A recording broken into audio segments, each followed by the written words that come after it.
Vamos a empezar un tema nuevo. Ya hemos avanzado todo el parasimpático. Ahora vamos a ir recordando un poquito simpático. Si nosotros hablamos del simpático, ¿quién es un neurotransmisor? Noradrenalina. La noradrenalina. ¿Y ella va a ser capaz de actuar sobre qué tipo de receptores? Alfa y beta. Alfa y beta. Ok, aquí vamos a ir viendo un poquito desde dónde se forma esa noradrenalina. Tenemos en pantalla todos nuestros efectos del simpático, que es el sistema del estrés. ¿De dónde nacen las terminaciones nerviosas del simpático? Desde T1 hasta L2, L3. Sí, señora, perfecto. Y esa primera sinapsis preganglionar, ¿quién era su neurotransmisor? Acetilcolina. Acetilcolina. ¿Y qué receptor ocupa?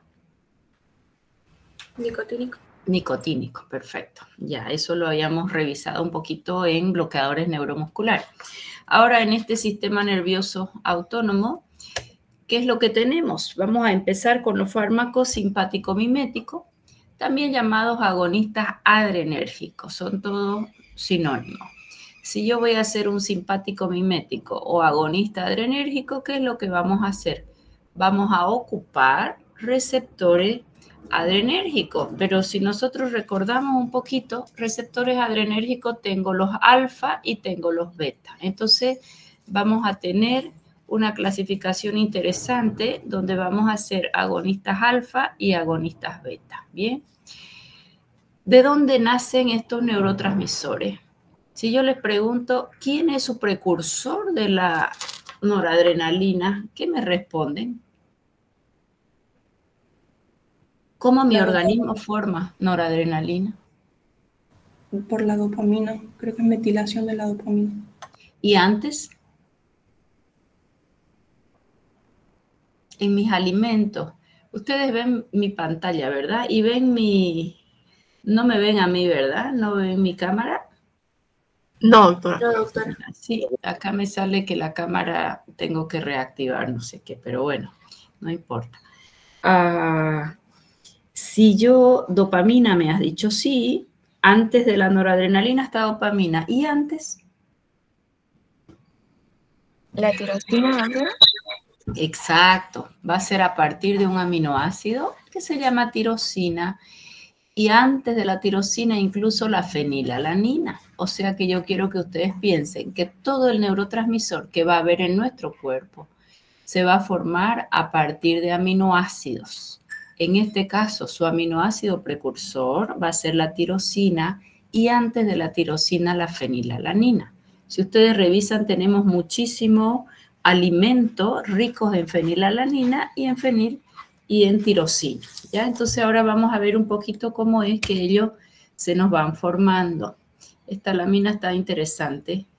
No se les puede olvidar ya esta lámina. Fíjense que a partir de la tirosina, gracias a la tirosina hidroxilasa, forma L-dopa. Gracias a la descarboxilasa, dopamina. Ok. Si yo sigo haciendo biotransformaciones, noradrenalina y finalmente adrenalina. ¿Qué es lo interesante en esta lámina? Que si yo sé este manejo, yo voy a ir utilizando precursores para que se detenga esa biosíntesis, por ejemplo, en dopamina, y que no me pase a noradrenalina. ¿Qué tendría yo que hacer en esta lámina para que esta dopamina no me pase a noradrenalina? ¿Inhibir la dopamina B hidroxilasa? Sí, señor, y eso es lo que hacemos cuando damos L-dopa. L-dopa vamos a dar en un paciente con Parkinson. Poco se absorbe, más lo poco que se absorbe y que me llega al sistema nervioso central tiene que ser una enzima para inhibir a la dopa beta hidroxilasa a fin de que no pase a noradrenalina. Nuestro organismo va determinando a dónde se queda esta biosíntesis. En el caso nuestro de hoy, que vamos a avanzar agonista del simpático, pues vamos a dejarlo hasta noradrenalina, ¿ya? Entonces, fíjense, esta neurona, su tirosina, dopa, dopamina, noradrenalina, tiene sus terminales que van a liberar en algún momento por un ingreso de calcio. Ingresa el calcio y eso se libera. ¿Qué receptores tengo? Alfa, beta 1, beta 2. ¿Ellos van a actuar de forma permanente? No. Ellos vuelven. En esta terminal sináptica voy a tener enzimas como, ¿cómo se llamaban las enzimas que biotransformaban a la adrenalina?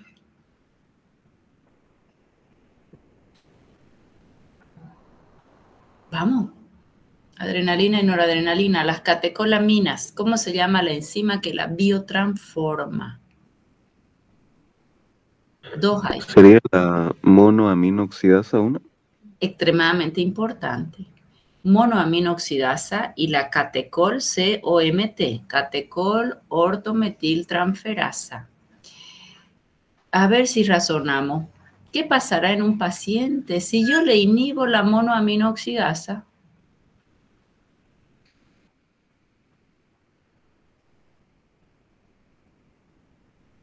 Aumenta la acción de la noradrenalina.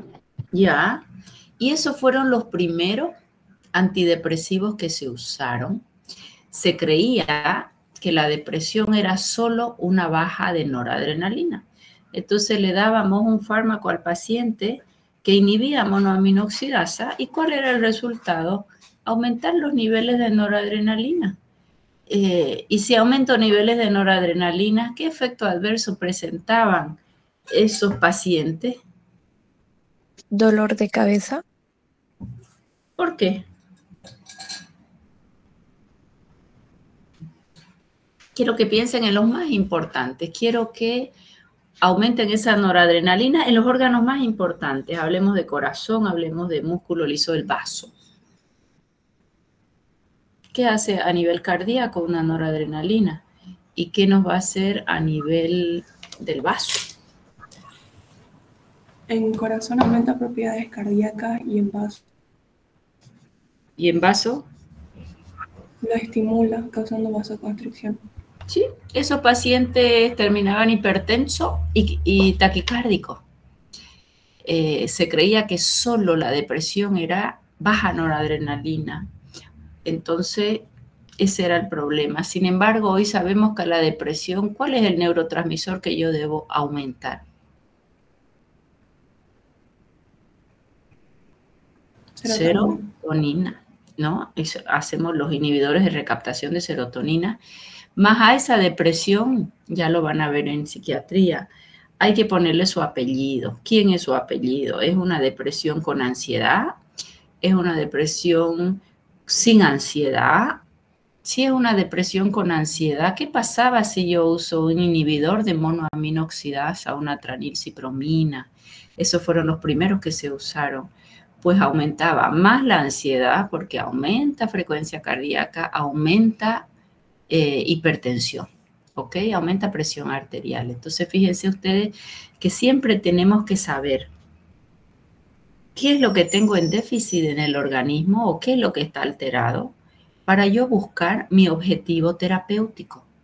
Si lo que tengo es baja noradrenalina, pues usaré un inhibidor de monoaminoxidasa o de catecol ortometiltransferasa. Si lo que tengo depresión, ¿qué hay en depresión? Baja serotonina, buscaré fármacos que me aumenten serotonina.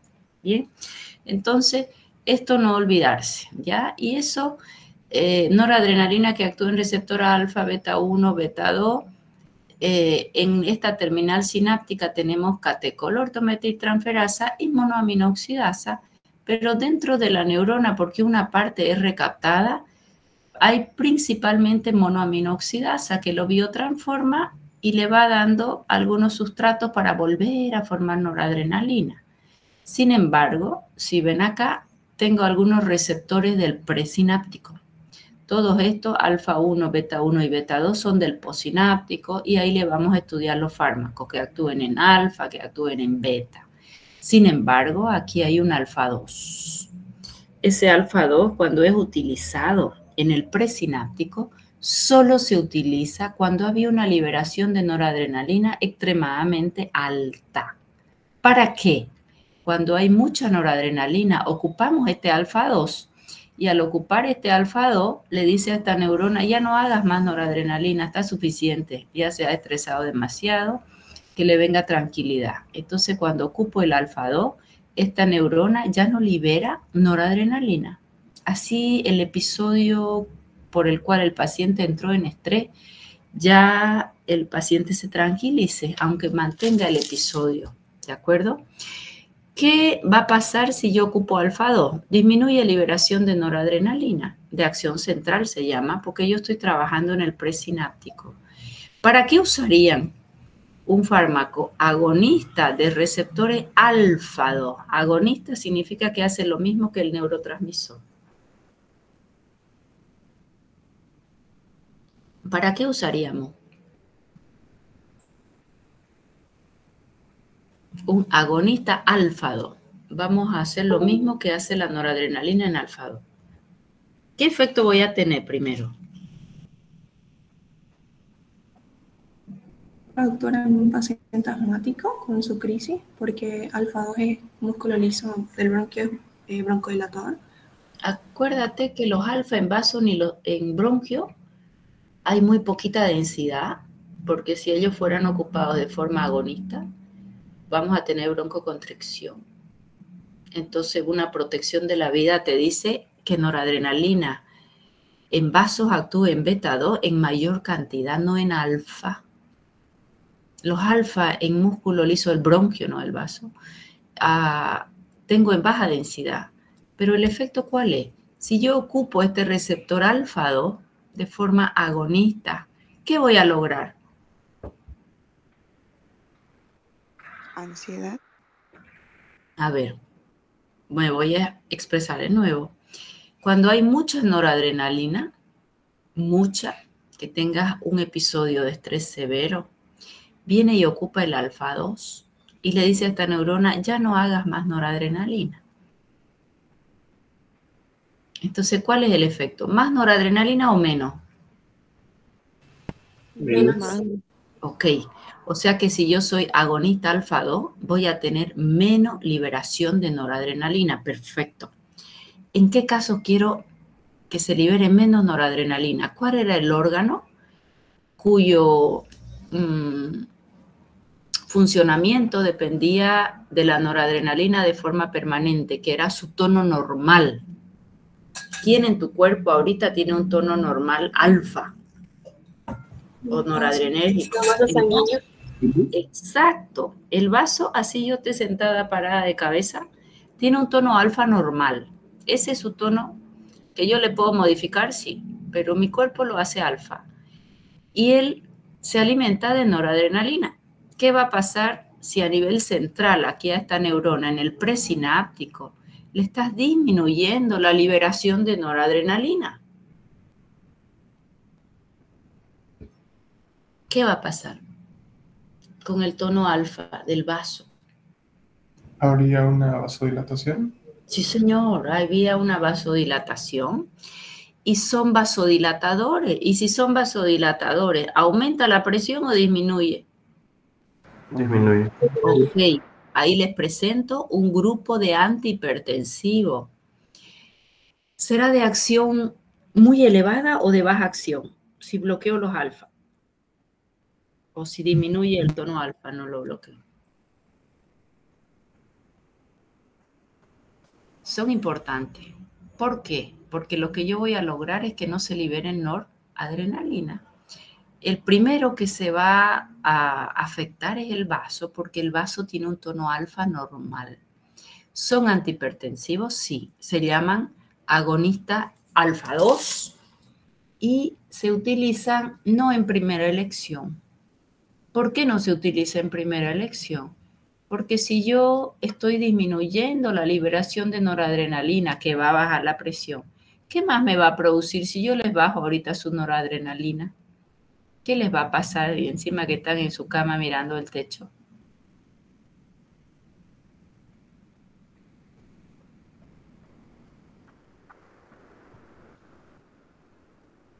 ¿Produciría bradicardia? Ya, bradicardia, ¿qué más? ¿Y tu atención y tu memoria aumenta o disminuye? Disminuye. Disminuye, ok. Disminuye, perfecto. Entonces, son antihipertensivos que me van a disminuir mi atención y me pueden dar sueño. ¿Lo usaría yo de primera elección como antihipertensivo? No. Ok, o sea que sí es un grupo de antihipertensivos, pero yo buscaré uno con menos efectos adversos. Voy a usar un IECA, un ARA2, un beta bloqueante mucho antes que usar un agonista alfa-2. ¿Cuándo voy a usar un agonista alfa-2? Cuando todos los anteriores no han dado buen resultado en el paciente, más tienen su indicación de oro. Un agonista alfa-2 se utiliza cuando la paciente está embarazada. Es un fármaco que le baja la presión y no es teratogénico. Teratogénico significa que no hace malformación al feto y es de primera línea para paciente embarazada hipertensa. Estamos hablando de alfa-metildopa, guanidina, guanfacina, guanabenzo. Ese es el grupo de fármacos agonistas alfa-2, ¿de acuerdo? ¿Puedo usarlo en un paciente que no esté embarazada? Claro, en cualquier paciente pudiera usar. Más yo que tengo que saber que también me va a disminuir la tensión, me va a dar un poco de sueño, porque voy a bajarle noradrenalina. ¿A qué otro paciente hipertenso le usarían este grupo de fármaco agonista alfa-2, sabiendo que le van a bajar noradrenalina? A ver, ¿quién me lo dice? ¿En los pacientes ansiosos? Sí, señora. ¿Quién habló? ¿Apellido? Marina, un nombre. Sánchez. Ok, Marina, me encanta. En paciente hipertenso ansioso. Al hipertenso ansioso le va a venir fantástico. Más al hipertenso ansioso, antes que ser agonista alfa-2, yo bloquearía los receptores beta y vamos a usar un beta bloqueante. Lo vamos a avanzar enseguida. ¿Ok? Entonces, lo que yo quiero hacerles razonar, más que estudiar un fármaco como tal, es analizar qué es lo que tengo yo en ese paciente. Hipertensión, bueno, vamos a bajar presión. Pero además de hipertensión está embarazada. Además de hipertenso es ansioso. Además de hipertenso es depresivo. De acuerdo a eso, yo voy a ir eligiendo mi ramillete de fármacos que tengo para la hipertensión arterial. ¿Se va entendiendo? Me preguntan lo necesario.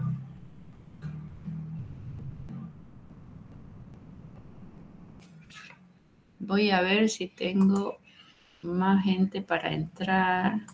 Ahí los estoy admitiendo. Entran muy tarde. Ya los admití a los que van entrando tarde. Muy bien. ¿Alguna pregunta hasta aquí?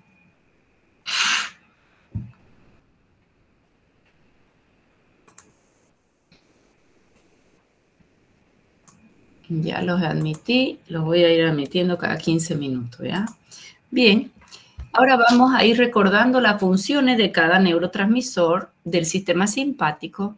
Si yo hablo de noradrenalina, cuando mi noradrenalina empieza a segregarse, tras que suena mi despertador y me despierto y mi cabeza empieza a mil. ¿Qué día es hoy? ¿Qué tengo que hacer? No me tengo que olvidar de aquello. Y empieza mi estrés del día. ¿El estrés es necesario? Sí. El estrés te mueve. Te movió hoy a levantarte, te mueve para ir haciendo cosas. ¿Y es necesario? Sí. Más si yo le pregunto, ¿yo puedo mantener ese grado de estrés? ¿Será prudente que yo lo mantenga todo el día ese grado de estrés? No. Ya, lo importante es tenerlo elevado, su pico, ir bajándolo hacia el final del día. Y cuando yo lo voy bajando, yo logro disminuir noradrenalina y empieza acetilcolina, tu sistema de la tranquilidad o parasimpático, que es el que va a ayudarte para que puedas descansar, dormir y tener un sueño reparador. Al día siguiente, nuevamente hago otro pico del simpático, voy bajando el simpático y va aumentando el parasimpático hacia el final del día. Eso es lo ideal, porque el estrés es necesario, sí, es lo que te mueve para levantarte, para estudiar, para hacer las cosas e ir obteniendo lo que tú quieres obtener en tu vida, ¿ya? El gran problema, ¿cuál es? Cuando ese sistema simpático se mantiene alto y no logras bajarlo, ya el paciente no duerme, se pone ansioso, tiene insomnio, su sueño no es reparador. ¿Y de qué se queja ese paciente? ¿Por qué viene ese paciente a la consulta?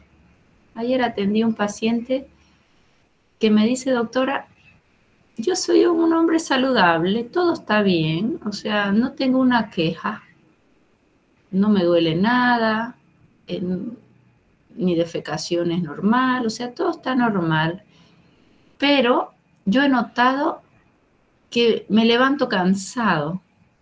¿Cuántas veces al día? Antes era, o a la semana, perdón, 2, 3 veces, pero ahora es permanente. Denle un diagnóstico a ese paciente. No le duele nada, no le molesta nada, no hay diarrea, no hay estreñimiento, pero él, aunque duerma 6, 7 horas, siempre se levanta cansado.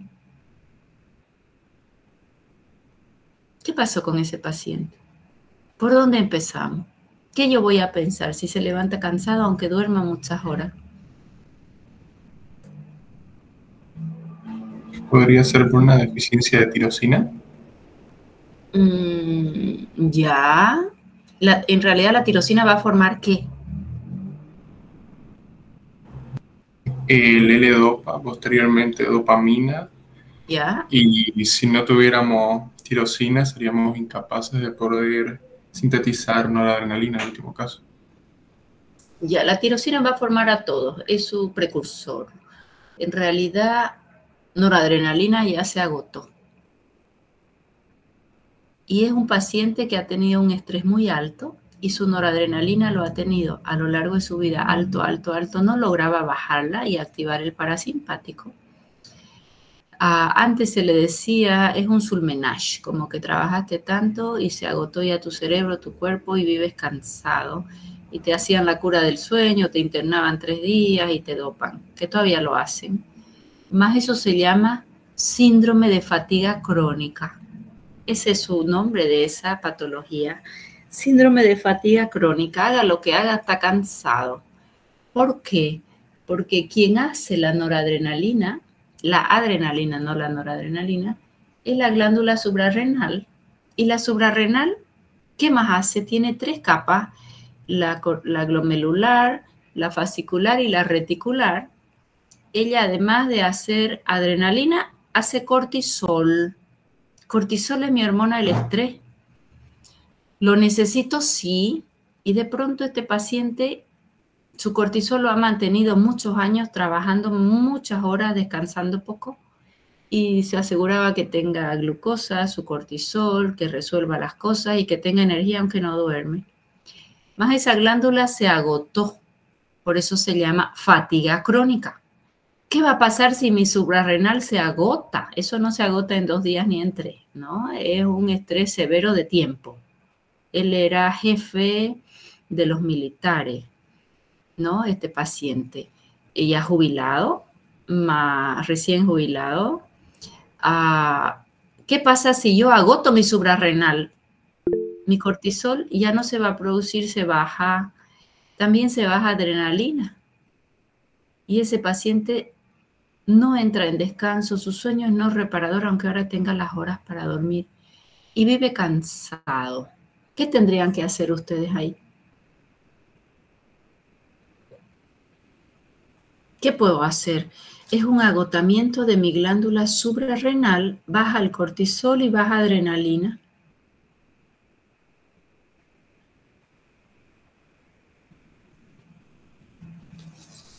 A ver, díganme todo lo que se les ocurre, aunque sea lo que pase por la cabeza.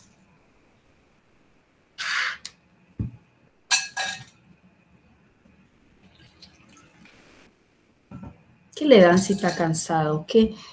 Ya saben que ha sido un estrés muy alto durante muchos años de su vida.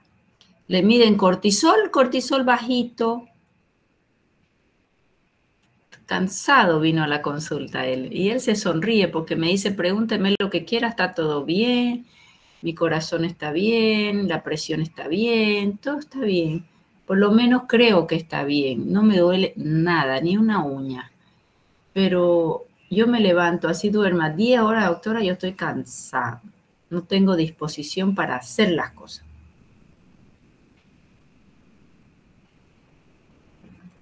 Cortisol bajo. Profesora, si el cortisol es bajo y la que se agotó es la glándula suprarrenal, lo que tenemos que hacer es darle materia prima para que ella vuelva a funcionar. Y ahí empezamos a dar precursores para que ella vuelva a funcionar. Si este paciente tiene falta de energía, ¿quién es la parte de tu célula que te hace la energía? La mitocondria. Thank you. ¿Y la mitocondria cómo funciona? ¿Quiénes son sus activadores nutricionales o sus cofactores para que ella me pueda hacer energía? Acuérdense un poquito del ciclo de Krebs. ¿De qué depende? ¿Qué utiliza para formar ATP? Además de tus alimentos que has consumido. Primero entran los hidratos de carbono, después las proteínas, y si estás en un ayuno prolongado van a entrar tus ácidos grasos si tenés buena beta oxidación. ¿Quién lo activa? ¿Quiénes son sus activadores? Ahí tenías una citocromo C oxidasa, magnesio y sus otros cofactores, vitamina B6, vitamina B9, vitamina B5, vitamina B12. Entonces tienes que darle su materia prima para que esa mitocondria mejore. Enzima Q10, si ustedes recuerdan cadena de electrones en el complejo, no sé si es el 2 o el 3, se usa mucho la Q10. Y si la Q10 se depleta, no hay energía, no hay transferencia de electrones para formar ATP para la ATP sintasa. Entonces fíjense a dónde los he llevado. Los he llevado a un paciente que se agotó su glándula suprarrenal, que era la que hacía mucho cortisol, la que hacía adrenalina, y yo tenía disposición para enfrentar lo que venga. Ella se agotó porque le hicieron trabajar mucho. Si hago trabajar mucho a mi páncreas, deja de hacer insulina y entro en diabetes. Si hago trabajar mucho a mis suprarrenales, entro en fatiga crónica. Primero el paciente te dice, a la semana 1 o 2 veces me levanto cansado, haga lo que haga. Después 3, después 4, después todos los días. Cuando es todos los días, que puede entrar en depresión con todo derecho, ya es fatiga crónica. ¿Me van siguiendo? Sí, doctora. Ya. Sí, doctora. Entonces siempre ustedes tienen que intentar pensar siempre por qué nosotros tenemos a ese paciente sin energía. Si tú conversas con él, vas a tener el 80% de la causa. No es lo mismo un paciente que tiene un alto cargo, donde su estrés era severo, a uno que es como más relajado y probablemente lo que tenga es depresión, ¿ok? Que no logró cubrir sus objetivos en la vida, que su entorno no es muy favorable. Empiezas a decir, casado sí, tienes una buena relación con tu esposa. Yo siempre les pregunto a los pacientes, ¿te volverías a casar con la misma persona? Y ahí no precisas preguntar más nada. Quien se queda calladito, listo, le digo, no me cuente más. Ya yo me doy cuenta que su entorno no es, probablemente su tema es más emocional o más físico. Con unas cuantas preguntas te vas dando cuenta sin entrar en la vida privada del paciente para poder ir ayudando a ese paciente, ¿ok? Entonces con eso quiero que siempre recuerden, noradrenalina me da vigilia y me da alerta. La produce el simpático, ¿ok? Y finalmente también la glándula suprarrenal. Si ella disminuye, paciente con depresión y somnolencia, sí. Más la depresión, la única causa no es la noradrenalina, porque hay depresión con ansiedad, donde ella todavía está alta. Vamos con la adrenalina. Adrenalina yo voy a secretar ahora porque hay un buen estrés y me va a sacar energía de donde no hay. Oh, el paciente no desayunó, pero bueno, se levanta y se va a su gimnasio y tiene más energía que todos ustedes juntos. ¿Por qué? Porque esa adrenalina se va a encargar de toda la reserva de glucógeno, que no es más que glucosa almacenada, liberarlos y que el paciente tenga energía. Sin desayuno, pero es que ayer a las 4 de la tarde fue su última comida porque hace ayuno intermitente. Y vos lo ves en el gimnasio y está sonriente y con una energía desbordante. ¿Por qué? Porque él se está gastando el glucógeno que almacenó. ¿Quién almacena glucógeno? El hígado. El hígado se lleva unos 200 gramos en glucógeno. no más, porque no tiene más capacidad, pero el músculo también. Y si empieza a hacer ahí su elíptica, su gimnasio, va gastándose el glucógeno que hay en el hígado y después con el del músculo. El músculo reserva glucógeno, pero no demasiado. 15 minutos haces una elíptica y ya te gastaste el glucógeno de los músculos. Oh, ¿y ahora qué va a pasar? Estoy en ayuno, me gasté todo el glucógeno porque yo no comí desde hace muchas horas. Entonces recién le va a dar la orden, si estoy haciendo ejercicio, a los ácidos grasos que entren a ciclo de Krebs y que formen energía. Y voy a entrar en una beta oxidación utilizando mis ácidos grasos como fuente de energía. ¿Ok? Eso es lo que va a hacer un ayunito prolongado con ejercicio físico. Ah, pero este paciente antes de dormir se comió su chocolate, su Coca-Cola, su hamburguesa con papa frita. ¿Qué va a pasar con toda esa glucosa? Ya él se está durmiendo, se va a almacenar como glucógeno. Y si completa la reserva de glucógeno, va a pasar a triglicéridos, me hace hígado graso, páncreas graso y después me aumenta de peso porque va a ir rellenando a los adipocitos. ¿Ok? Al día siguiente tiene glucógeno ese paciente para tirar para arriba. ¿Va a usar su ácido graso? No, negativo, porque hay mucha otra reserva de fácil acceso. ¿Quién es de fácil acceso? El glucógeno que has almacenado. ¿Ok? Adrenalina se va a encargar de movilizar ese glucógeno hepático y muscular. Se va a encargar de subirte la presión, de tener un ritmo cardíaco más alto. Y también cuando estoy estresado y rápidamente esa adrenalina se libera, indirectamente estimula la producción de dopamina. ¿Y qué va a hacerme la dopamina?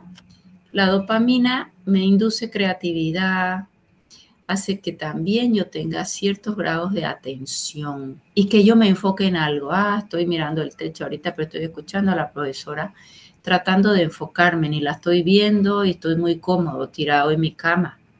Pero si vas secretando dopamina porque te va interesando la clase, entonces vas haciendo conexión en tus neuronas y vas imaginándote lo que yo hablo. ¿Se entendió? ¿Están liberando dopamina o no? No creo, están dormidos. Doctora, una duda. Sí. En ese caso, ¿hacer actividad física en ayunas es recomendable? Sí. Dos cosas yo pregunto siempre al paciente. No todos somos iguales. Yo le pregunto al paciente, si te dejo sin desayuno, ¿cómo es tu día? Me muero, doctora. Yo sin desayuno no funciono. Hágame hacer ejercicio lo que usted quiera, pero yo necesito desayuno, aunque sea proteína, no carbohidratos. Pero yo si no como algo temprano, yo no funciono. Entonces a ese paciente le tienes que dar desayuno y lo manda a hacer su actividad física. Y si quieres bajar de peso y él está decidido a hacer unas horas de ayuno intermitente, en todo caso, su última comida a 4 de la tarde, más él debe desayunar a las 7, 8 de la mañana, porque si no tu paciente no funciona. ¿De acuerdo? Y lo otro que me pregunto, ¿tu actividad física te activa o te relaja? Me activa, doctora, hágamela en la mañana, si usted desayuna, desayune, pero su última comida a 4 de la tarde. Está el otro que también lo activa y que puede pasar sin el desayuno porque no le pide su cuerpo alimento y no va a producir ni mareo ni nada. A ese le vas a hacer su ayunito y va a hacer su ejercicio físico en ayuna y no le va a bajar la energía porque va a empezar a usar sus ácidos grasos como fuente de energía. Capaz baja energía 2 o 3 días si no estaba acostumbrado a no desayunar, pero dice, no, yo lo probé y ando bien. ¿Qué te quiero decir con esto? Que no todos somos iguales, ¿ok? Lo primero es preguntar a tu paciente, ¿podemos suprimir desayuno o cena? No, déjenme sin cena, pero yo desayuno porque no funciona. O no hay problema, yo paso muy bien sin desayunar, mi día es fantástico, incluso a veces tengo hasta más energía, porque desayuno y se me baja la energía, te llenas de glucosa. O sea que siempre tienes que seguir un poquito el ritmo circadiano de tu paciente. Lo mismo con el ejercicio. Al que lo relaja y él es ansioso, déjale esos ejercicios por la noche saliendo del trabajo y ese va a dormir bien. ¿Quedó mejor? Sí, doctora, gracias. No hay una regla para todo, para decir, no, usted haga en ayuna. Vos ves en el gimnasio, el entrenador le dijo, me va a venir en ayuna, y las veces yo entreno en ayuna. Que voy al gimnasio temprano, doctora, ayúdenme con esta paciente. Claro, les hizo hipoglicemia, se desmayó, terminó vomitando en el baño porque se sintió mal. A ese paciente le tienes que hacer desayunar como él está acostumbrado. Le tienes que mejorar los alimentos del desayuno, sí. No lo vas a llenar de carbohidratos refinados. Vas a hacer una proteína hasta que vayas adecuando ese organismo. ¿Quedó mejor? Sí, doctora, gracias. Ya, nada es para todos. Nada es para todos. Por eso en tu consulta siempre tienes que escuchar a tu paciente, preguntarle su estilo de vida sin hacer ninguna mueca. A ver, coméntame de la mañana hasta la noche entre lo que comes y lo que hace. Ah, esta señora tiene varios niños y trabaja mucho y llega a la casa a final del día, le cuidaron los hijos, ahora ya se hace cargo. ¿Tú le puedes pedir que vaya al gimnasio a esa paciente? ¿Tiene hijos chicos? ¿Estuvo fuera de casa todo el día? No. Tienes que adecuarle algún tipo de ejercicio que lo pueda hacer ella en casa, porque si no le vas a generar más estrés y todo el día no estuvo en casa. Tienes que meterte un poquito con su comida, probablemente más estricta con la comida que con el ejercicio, porque tienes que adecuarte a su realidad. ¿Quedó mejor? Bien, entonces ya saben lo que hace noradrenalina, lo que hace adrenalina como neurotransmisor para saber cuándo subirla o cuándo detectar que está alta en tu paciente. Eso es otro cuento. ¿Y la dopamina? ¿Qué te produce dopamina? Cognición. Yo voy aprendiendo, voy liberando dopamina. Motivación. Vos ves a veces en el ejercicio físico, la gente empieza a trabajar un poco cansada, va trabajando su ejercicio físico, va liberando dopamina y ves hasta su facie diferente, ¿no? Llegó como una facie más inexpresiva y en la medida que hace su ejercicio va liberando dopamina y hasta su facie mejora, ¿ok? Motivación. Paciente más atento, el aprendizaje depende de dopamina. ¿Qué le dan hoy a los déficits de atención? O ustedes cuando quieren meterse toda la materia la noche antes al examen, ¿qué toman? ¿O qué le damos? Ah, déficit de atención. ¿Qué le damos?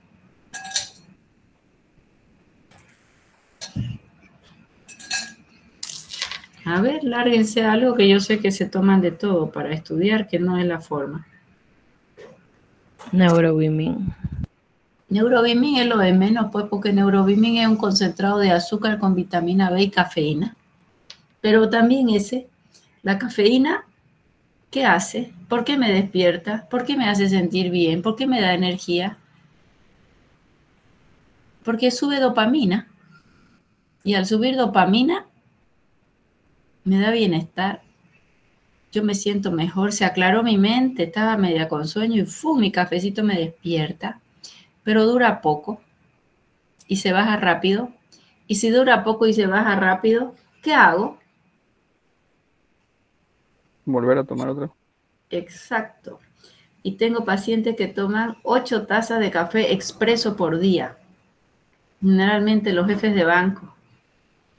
¿Por qué? Porque eso lo activa y cada vez ¡fum! Dura menos, otro expreso. Y no, doctora, es chiquitito mi café, dice, ¿no? Y es chiquitito, ¿de cuál? Le digo, el de la maquinita, dice, el expreso sí, ese es el más concentrado y el más tóxico. No, sin eso no, yo no funciono. Más está el otro que si se toma un café no duerme 3 días más o menos, es un acetilador lento, ese es un trastorno en su biotransformación. Las enzimas que lo biotransforman, hay muy poquitas en ese cuerpo.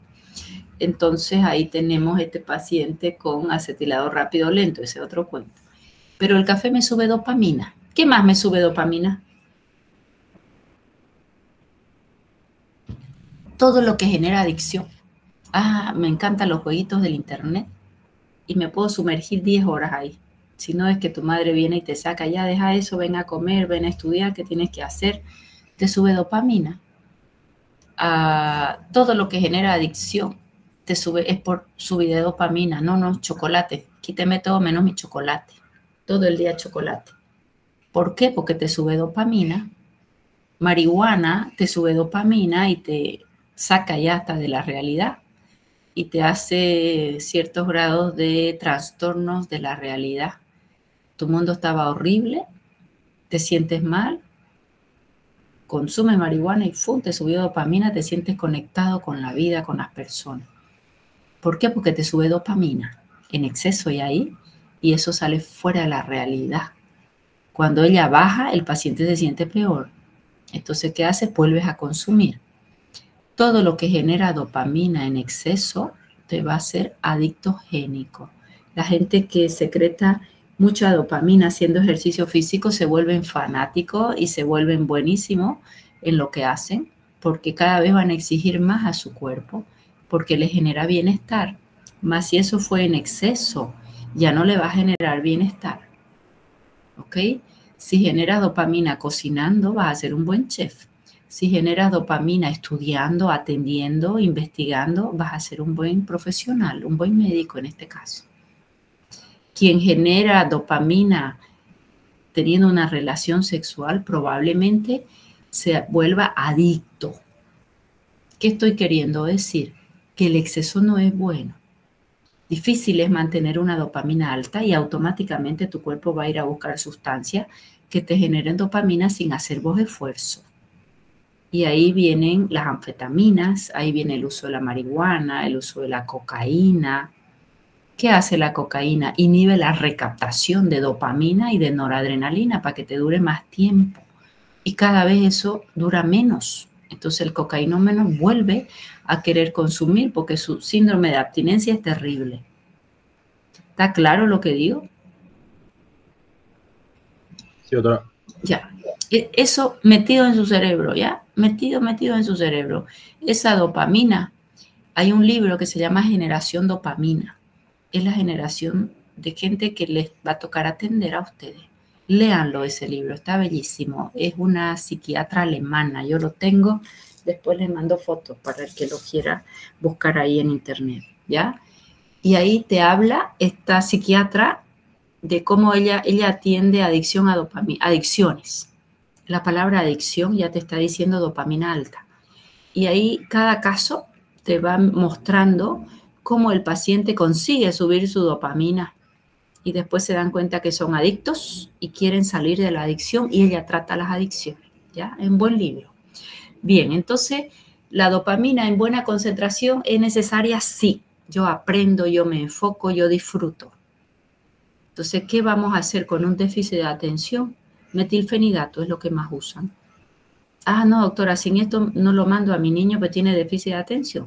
Le das el fármaco, le cambias la personalidad. Eso yo lo veo en mis pacientitos con TDAH o con dentro del espectro autista también. La mamá les da y se enfocan en el colegio y aprenden. Pasa el efecto y, ay, doctora, todo el fin de semana estuve con él, le dimos su fármaco, dio buen examen, es brillante. Vamos bien ya en la escuela. Pasa el efecto del fármaco y es como que no estudió nada, lamentablemente. Y entonces, como pasa eso, ¿qué pretende hacer la mamá? Darle más fármaco. Y hoy en día tenemos el metilfenidato, que lo vamos a estudiar, de liberación sostenida. Entonces tomas uno solo y se va liberando para 12 horas. ¿Y qué es lo que hay? Ellos inhiben el apetito. Y si inhiben el apetito, el niño o el paciente come o no come. No come. Ya, y se va desnutriendo. Y si le estás aumentando dopamina, ¿duerme o no duerme? No duerme. No duerme, está ansioso, temblor en las manos, taquicárdico, ansioso. Gracias. Ese es el precio de tomarse algo que me va a subir dopamina. Lo más noble que han dicho es el Neurobimin, ese que sí tiene cafeína, poca, no es tan poquita cantidad, pero de las anfetaminas, no es anfetamina, de los fármacos que suben dopamina es el de menos efectos adversos, llamémoslo así, que si tiendes a la taquicardia vas a estar taquicárdico, te puede quitar el sueño, si eres acetilador lento, los efectos de la cafeína van a estar elevados. ¿Ok? Muy bien, preguntas hasta ahí. Mucho me detuve acá porque para mí es importante. No es nomás dar un fármaco, sino intentar entender e investigar qué neurotransmisor tiene alto o bajo tu paciente. A partir de ahí, recién puedes razonar por dónde va a ir tu medicación. ¿Queda claro? Bueno, entonces, esto no me voy a detener mucho. Esa adrenalina o noradrenalina se almacena. ¿Tengo un pool ahí listo para usar? Sí. ¿Quién la va a inactivar? Monoaminoxidasa. Eso en el compartimiento granular, en el extragranular, esa noradrenalina tiene su pool móvil, es metabolizada también por la catecol y por la ortometiltransferasa. Ingresa calcio, se va a liberar. O sea que yo necesito primero un potencial de acción. Si no tengo ese potencial de acción, no se va a liberar el calcio, no va a ingresar y las vesículas no van a despolarizarse para liberar. Pero esto es lo normal, su liberación. ¿Sobre qué receptores va a actuar? Alfa. Toda vez que nosotros decimos alfa, siempre es alfa 1. Porque el alfa 2, ¿dónde está? En el presináptico. Y si está en el presináptico, ¿cuál es el efecto cuando yo ocupo de forma agonista el alfa 2? ¿Cuándo él se usa? Para disminuir noradrenalina. Para disminuir liberación. Perfecto. ¿Y para qué lo usabas? ¿Te acuerdas?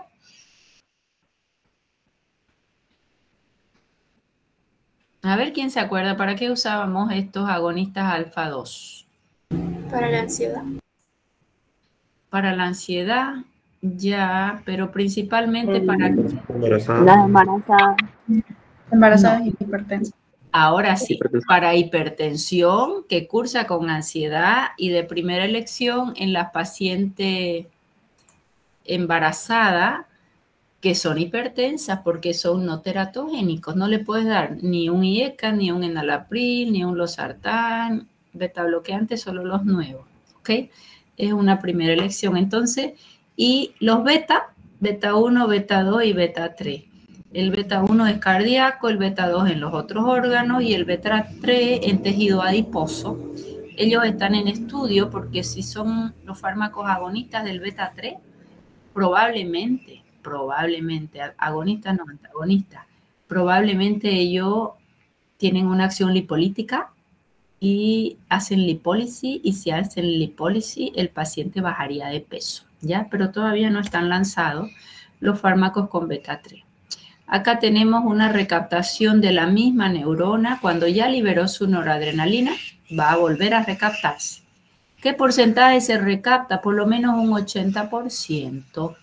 Si el 80% de la noradrenalina vuelve a la neurona, ¿podemos usar fármacos inhibidores de recaptación? Sí, y van a ser efectivos. Si yo le inhibo la recaptación para que no vuelva la noradrenalina a la neurona, yo voy a aumentar su cantidad en el espacio presináptico. Por lo tanto, mi objetivo va a ser aumentar noradrenalina para elevar una presión, para elevar un estado de ánimo, etc. ¿Ya? Sí van a existir los inhibidores de recaptación, sí, fueron los primeros antidepresivos que tuvimos. Entonces, ¿puedo yo bloquearlo? Sí. ¿Quién lo bloquea la recaptación? Fíjense acá, anfetamina y cocaína. Si yo les pregunto, ¿qué mecanismo de acción tienen las anfetaminas y la cocaína? ¿Cuál es la respuesta?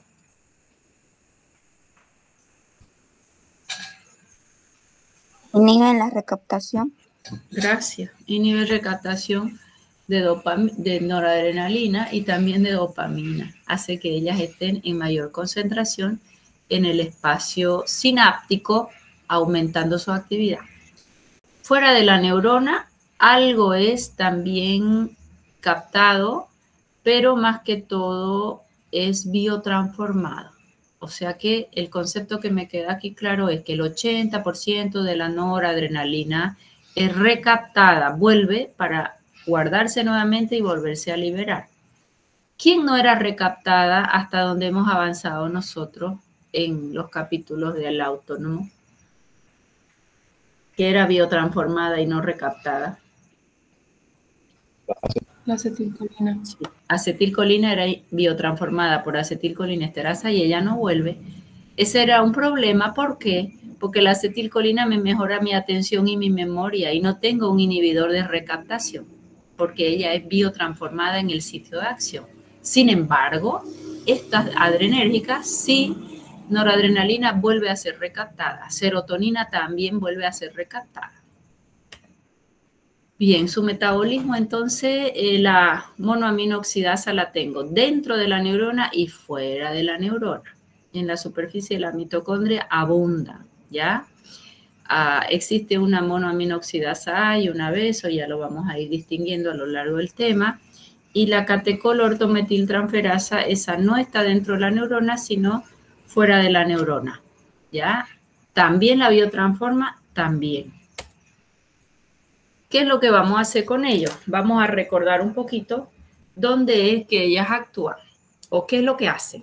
Si yo ocupo mi receptor alfa, ¿qué efecto tengo? Estimulación.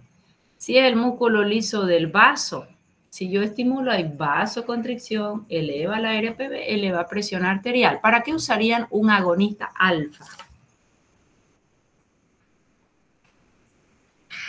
Hipertensión.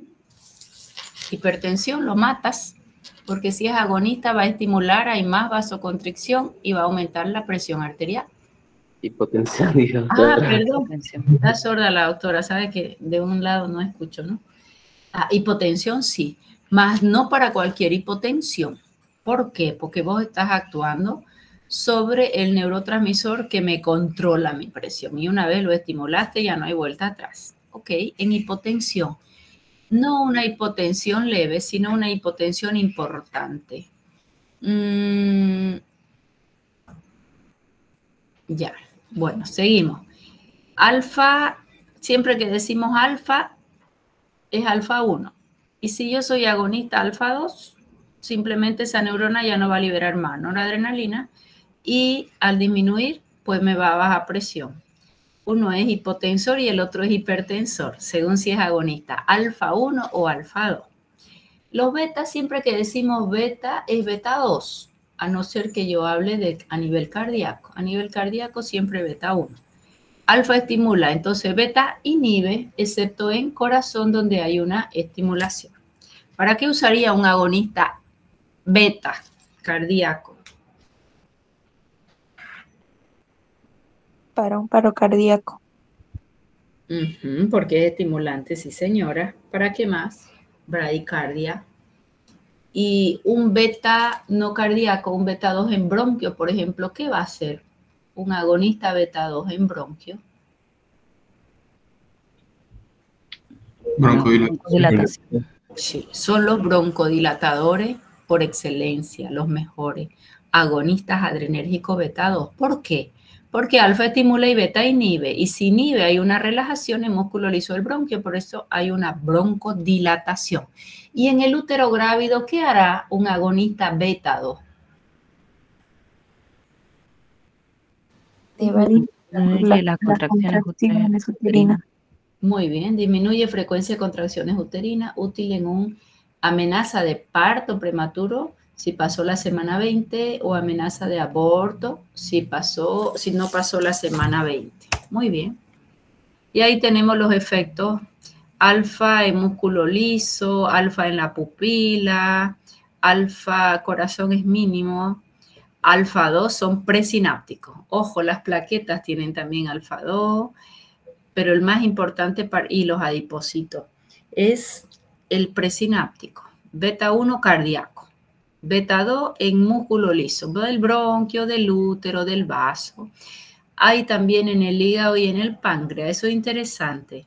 Los beta 2 en el hígado estimulan la glucogenólisis. ¿Qué es glucogenólisis? ¿Cuál es el efecto de una glucogenólisis? Obtener glucosa a partir del glucógeno.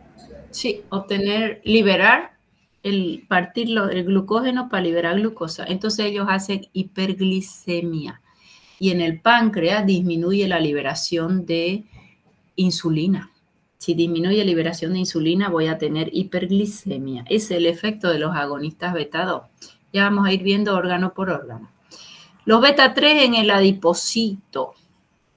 Esos están todavía en estudio, intentando siempre las fórmulas mágicas para que el paciente baje de peso comiendo y sin hacer ejercicio, ¿no?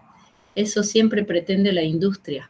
No moverlo al paciente y darle la fórmula mágica. No, dice, comiendo y sin hacer ejercicio va bajando de peso. Eso hacen las anfetaminas. Así te dejan muchos efectos adversos también. Y finalmente, estos receptores dopaminérgicos D1 y D2 los vamos a revisar bien a nivel vascular, principalmente a nivel renal. Cuando la dopamina ocupa sus receptores dopaminérgicos renales, hace vasodilatación renal. Si hace vasodilatación renal, estamos aumentando la perfusión renal, protegiendo al riñón porque va a aumentar su caudal plasmático renal. ¿Para qué usarían un agonista dopaminérgico a nivel renal?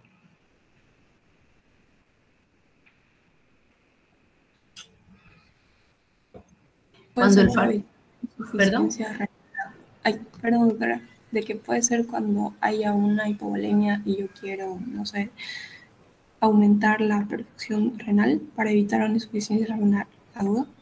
Me gusta. A ver, vamos a pensar. Tu paciente está en shock. Shock de presión en el piso. Cualquier shock menos el shock hipovolémico que fue por pérdida de líquido, que a ese le metes líquido y va ahí bien. Es un shock cardiogénico, es un shock séptico, es un shock anafiláctico. La palabra shock te dice la presión en el piso. ¿Qué objetivo tengo si tengo un shock? Mi primer objetivo, ¿cuál es? Si tengo la presión en el piso. Subir la presión. ¿Y quién puede subir la presión? ¿A qué órgano le vas a afectar y en qué receptor? Si subo la presión, o sea, por activación del simpático, afectaría al riñón porque hay una contracción de la arteriola aferente, ¿no? Pero mi pregunta es, ¿cuál es tu objetivo en un shock? ¿Cómo lo saca a tu paciente del shock, excepto el hipovolémico? ¿Qué objetivo tiene? La presión está en el piso.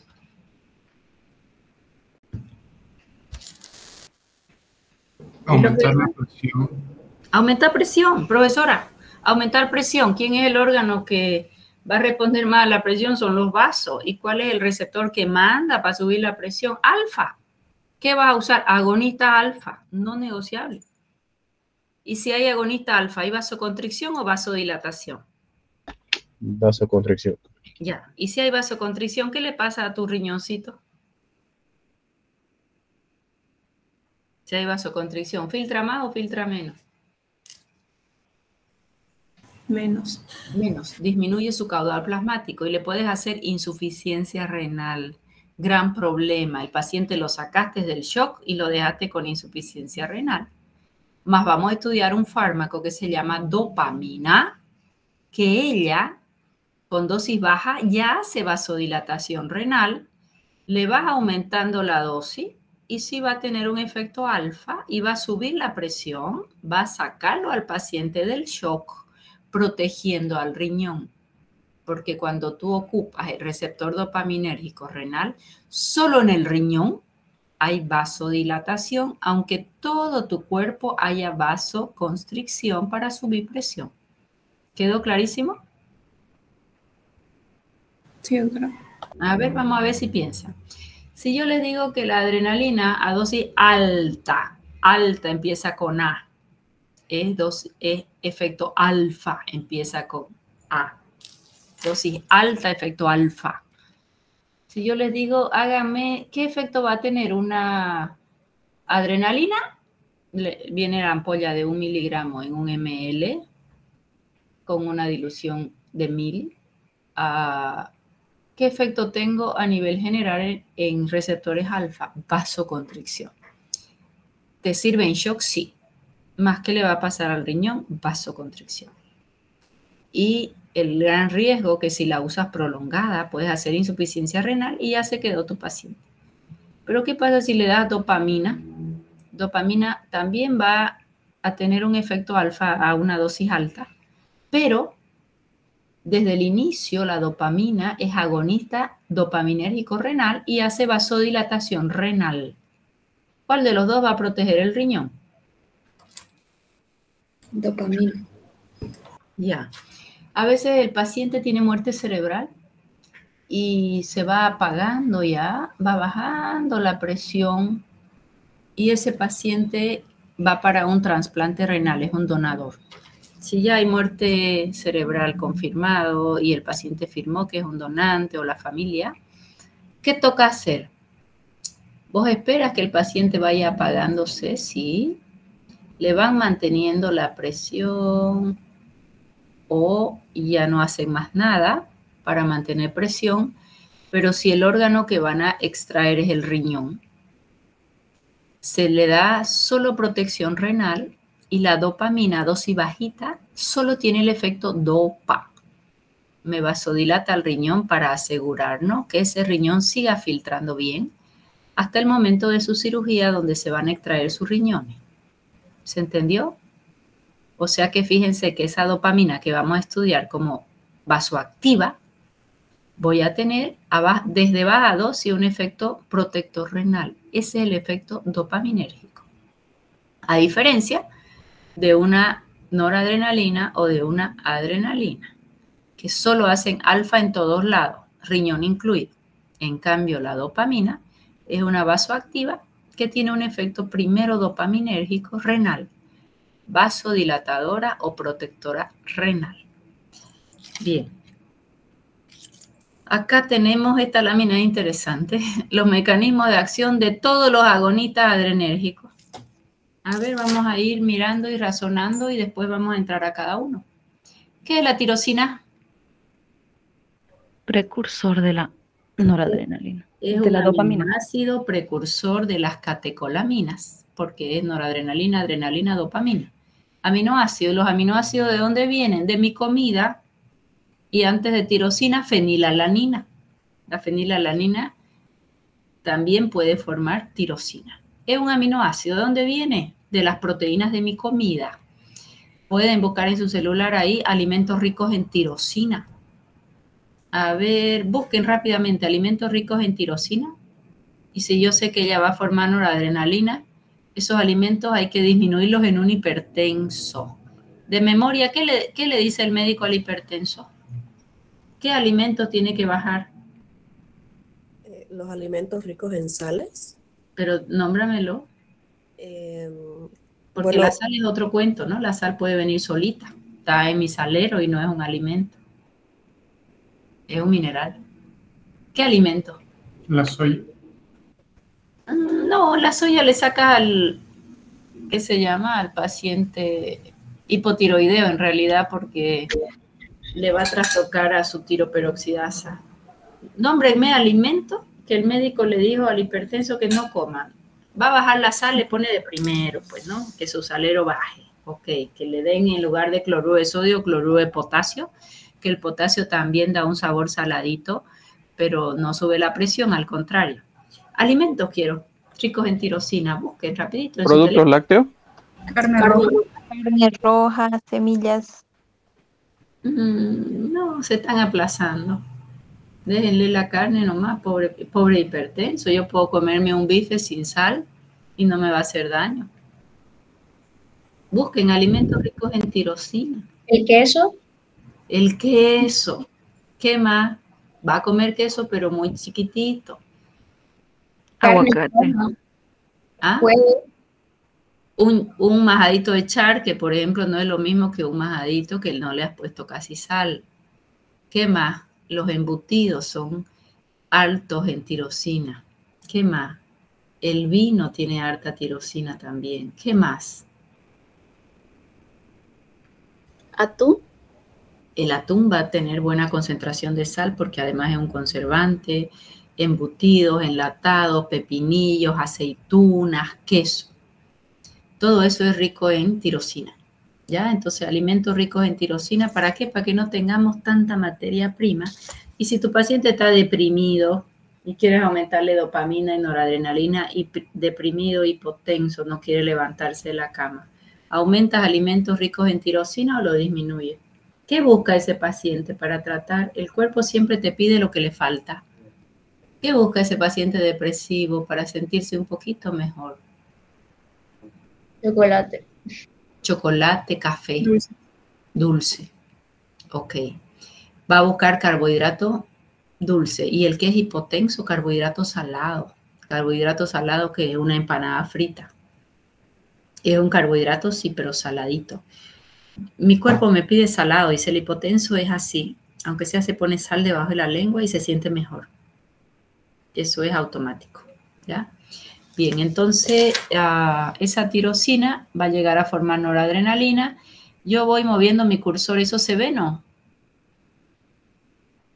Se ve. Ya, perfecto. Ya. Vamos liberando noradrenalina entonces, y esa noradrenalina ocupa el receptor alfa y ocupa el receptor beta. Vamos a empezar por ahí.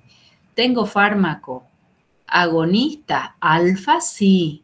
¿Qué van a hacer? Subir la presión. Y un antagonista alfa la va a disminuir.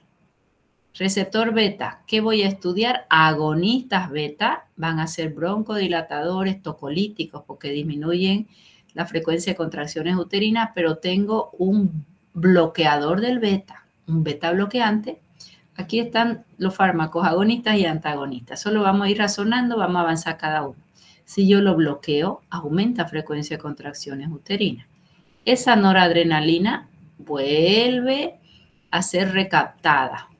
Vuelve a ser recaptada. Aquí está recaptada. Vuelve a ser recaptada.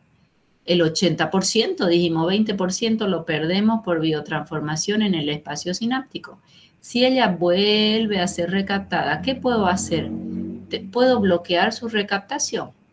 Si bloqueo su recaptación, se queda más tiempo aquí actuando. Y ahí me aumenta noradrenalina y también dopamina. Bien, otros fármacos que pueden hacer. Cuando hay mucha noradrenalina, ocupa este receptor alfa 2 y le dice ya no liberes más. Bloquea o inhibe su liberación. Entonces ese paciente va a liberar menos noradrenalina usado en ansiedad, en hipertensión. Como ansiolíticos hay otros superiores. No lo voy a usar solo en ansiedad. Sí en el hipertenso ansioso. ¿Ya? Bien, ¿qué más? Así como hay agonistas alfa 2, también hay antagonistas alfa 2. Bloquean acá y va a haber más liberación de noradrenalina. ¿Qué más podemos hacer? Fármacos que inhiban monoaminoxidasa. Si yo inhibo monoaminoxidasa, no hay quien la biotransforme a la noradrenalina y ella aumenta su producción. Y finalmente esta reserpina, que no la usamos básicamente como fármaco, inhibe la liberación en noradrenalina. ¿Ya? Entonces en esta gráfica muy interesante ver cómo yo puedo ser agonista del postsináptico, agonista del presináptico, antagonista del postsináptico o inhibir su recaptación o inhibir su formación. Si yo bloqueo con una alfa-metiltirosina, inhibo para que no se forme esto. Entonces va a disminuir también noradrenalina. Con eso lo que vamos a aprender siempre es básicamente a saber qué hace cada uno de ellos para saber si el fármaco es agonista o antagonista, yo deducir qué es lo que va a producirse, ¿ya? Vamos a hacer un break de 7 minutos, por favor. Voy a calentarme más agua para mi matecito, que lo estoy disfrutando dándoles la clase, ¿ya? Son las 8:18, a las